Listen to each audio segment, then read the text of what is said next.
tayong marami akong tupiin.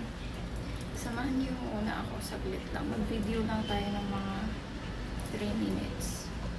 Yun naman ako mag-video eh. Ayaw ko mabaan yung mga video ko. Fixi lang yung mga video ko.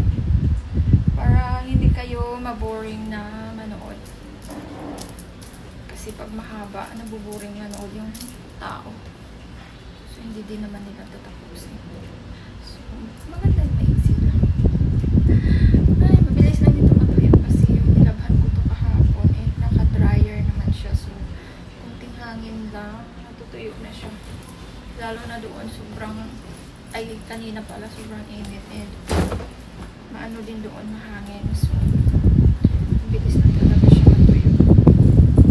At least makapagsampay ulit ako ng bago. Ay, naglalaban na naman ulit tayo. Umiikot yung washing. So, ito, tupiin natin habang hindi pa tapos yung washing.